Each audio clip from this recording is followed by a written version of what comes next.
Hello friends, it's Mary and I'm back on a new adventure. For the very first time, I am going to the Goodwill Outlet BINS, which is in the southern part of our town.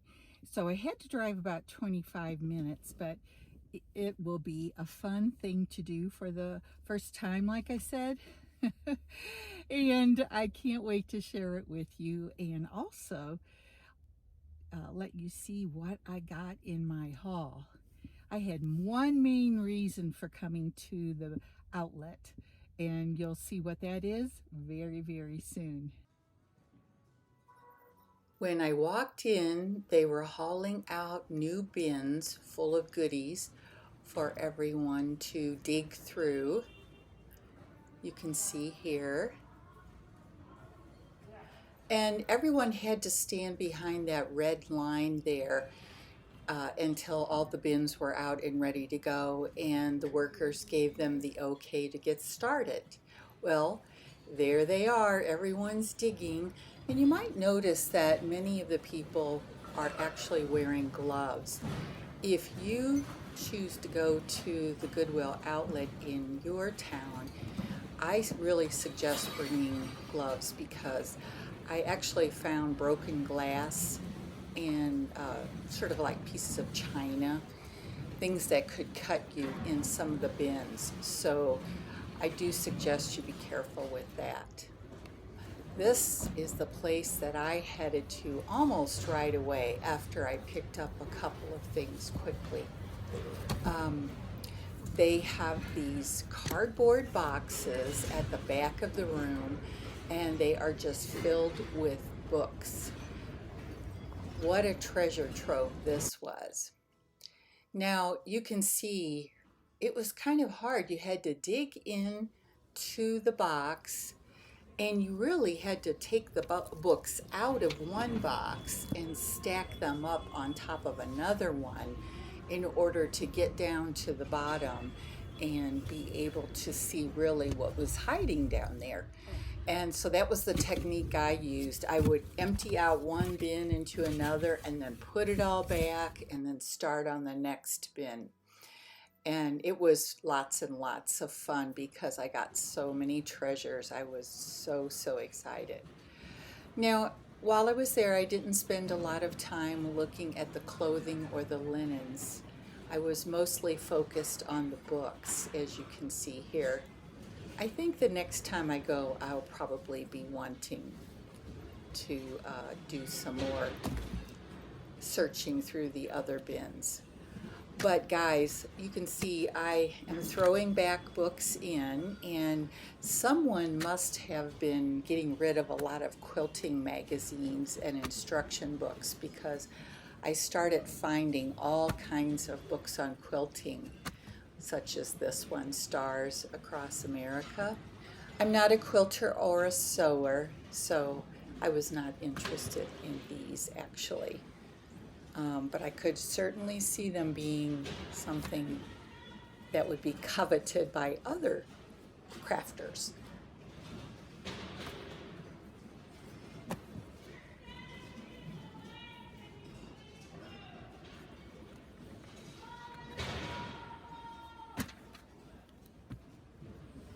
It was a little bit time consuming, but lots and lots of fun if you love books.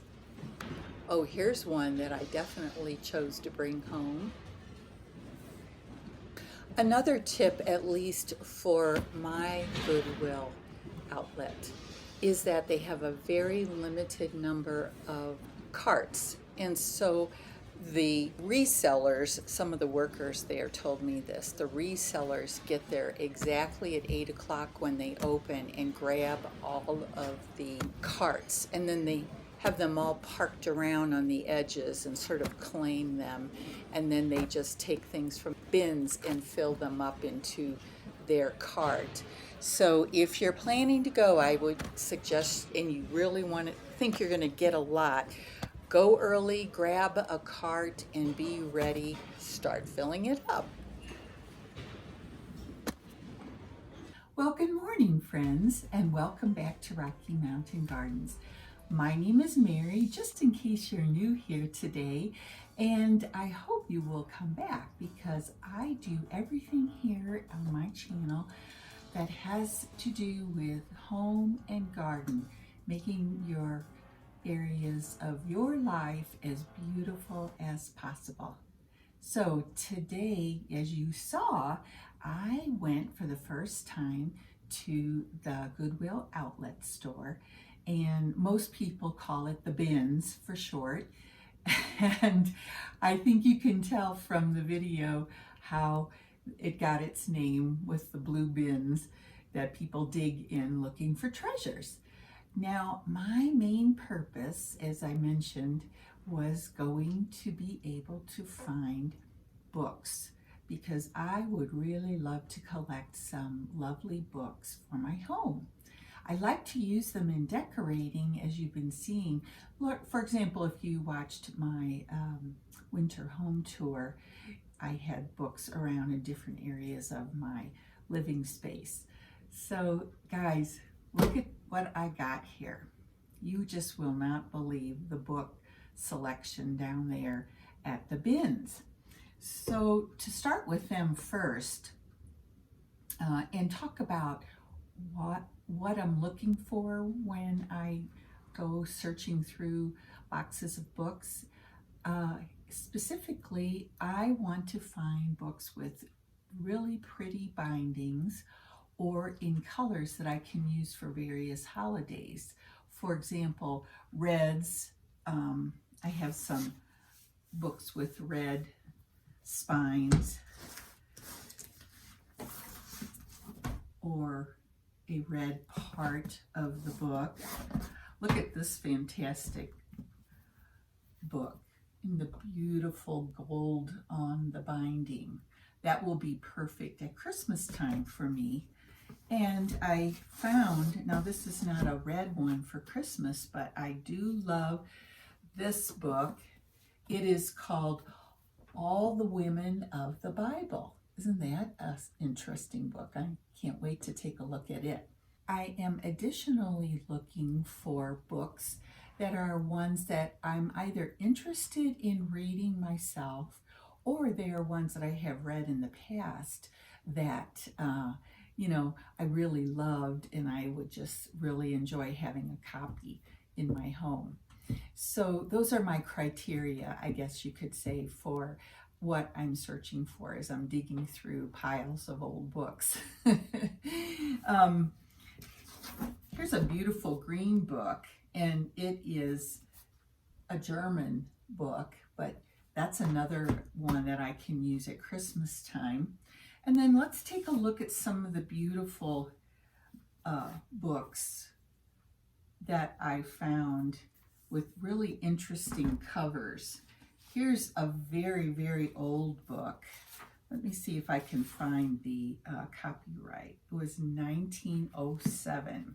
So this is definitely an antique book. And it has this nice green color that I like. Then I found this book that was written by Max Lucado. If you have read some Christian literature, you might be familiar with him. This is a morning and evening devotional journal, and it is called Grace for the Moment. But take a look at the binding on this. It's like a leather sort of binding. It's quite lovely.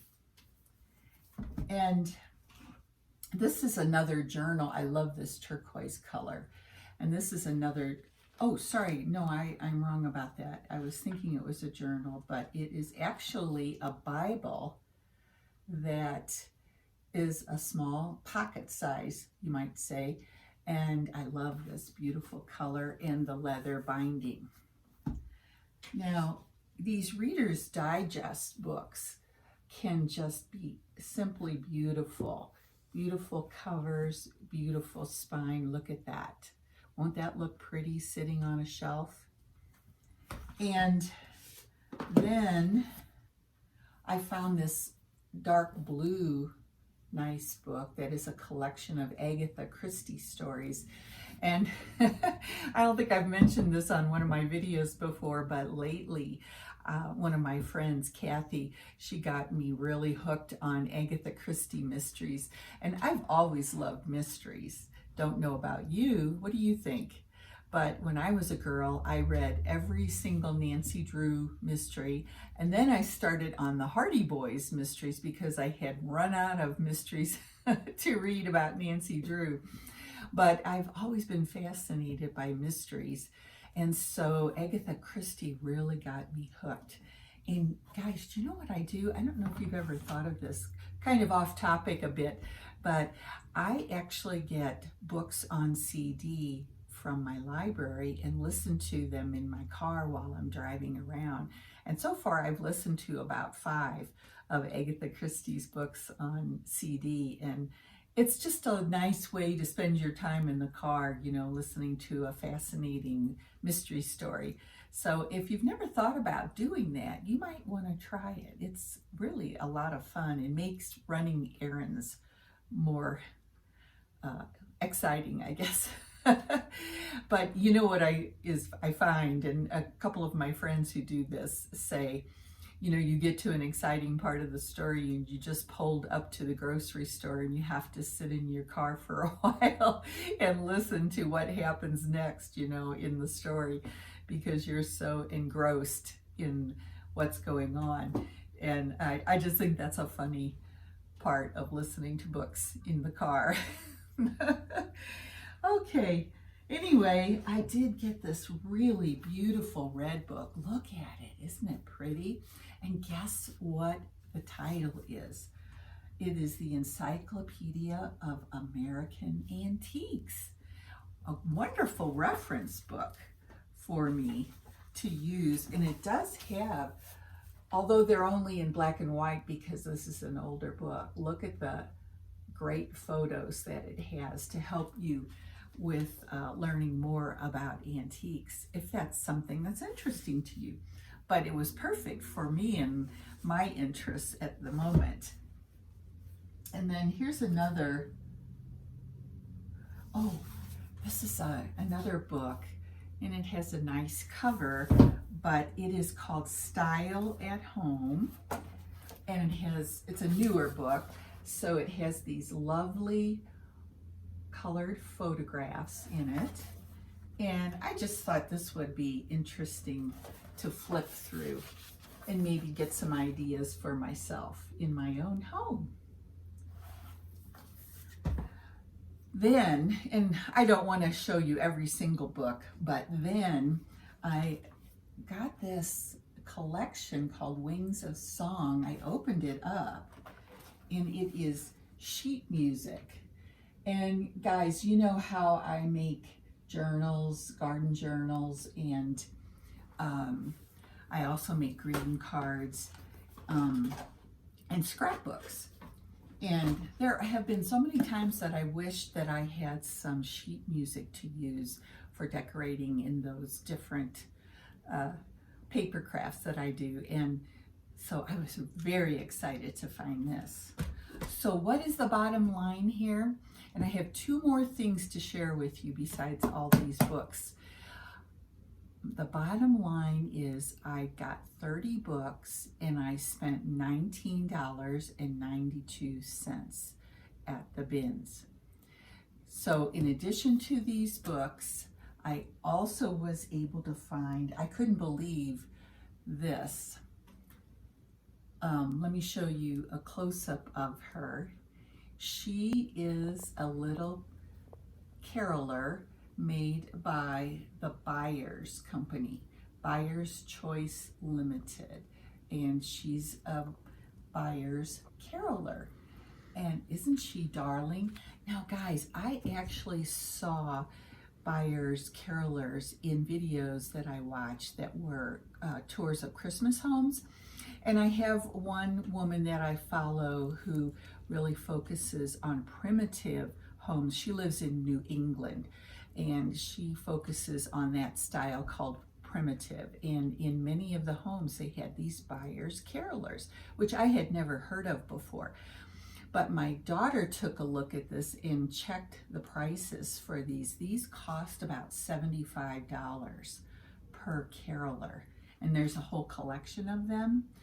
Apparently they don't even sell this one anymore, so she may have more value, but regardless, she was just dumped into one of these bins, and I grabbed her because I thought that looks familiar. As I was kind of walking around the bins, I really thought, I wonder if that's one of those carolers I've seen on YouTube, and indeed it was. So this was quite a find, very valuable, and everybody else just passed it by. I guess they didn't realize what she was and what the value would be. And then lastly, this is the first thing, guys, that I actually picked up out of a bin before I even moved on to the book area. So this is a really lovely floral bouquet print. And of course, I'm a flower lover, you probably realize. And I am so excited to have gotten this. Let's take a look at a close-up of this. And I want you to see the detail that's on the frame, as well as a better look at the actual print. And I think it's quite old. It's not signed or anything like that. But, you know, with the gold frame, that's not going to work well for me in my decor. But, of course, it's easy enough to paint. And that's what I will be doing on one of my future videos. Friends, you might be wondering where in the world I'm going to put all of these books in my house. Well, I do have an idea, and I was wondering if you'd like to take a look at this little video of this alcove that I have in my hearth room. Now, it is currently, you know, I have things in it, but I had sort of a brainstorm, I guess, because I've seen so many people who have had built-in bookcases in their homes, and it just looks just stunning to me. And I have always wished I could have it, and then all of a sudden I thought, for heaven's sakes, I have this alcove that would be perfect for built-in shelves.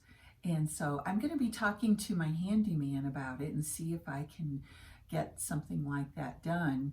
I know lumber and construction is very expensive right now, but I've saved up my money like I always do for home projects, and so I'm going to look into that. What do you think? Should I do a built-in bookcase there? Would you like to see how it turns out and how I would style it? I think it would be lots and lots of fun and make my hearth room be even more homey with the fireplace and the books, almost turned into a library look. Finally, I hope you enjoyed my tour of the bins and how I went about collecting things there. And it's kind of wild, don't you think? But it was an experience, I have to say, and I really did enjoy it. And I hope you might attempt a visit yourself. The first time's a little odd and getting used to how they do things, but honestly, you can really get some bargains there. And so in your own town, you can Google Goodwill Outlet store and, you know, the name of your town, and it will tell you if there is one there in your town already. Like this one has been there forever, and I never ever knew about it. And because so many people call it the BINS, they just say, I'm going to the BINS. And you're like, what does that mean, the BINS? Well, now I know, and believe you me, I will be going back. So anyway, thanks for stopping by. I really hope to see you again. There's so much going on as we move into spring here in just a couple of months. And I would love to see you here again. And don't forget, leave comments down below about what's going on here at my channel. Is this something that you like? The kind of content that I'm doing? Don't forget to subscribe. and I'll see you again very soon. Bye for now.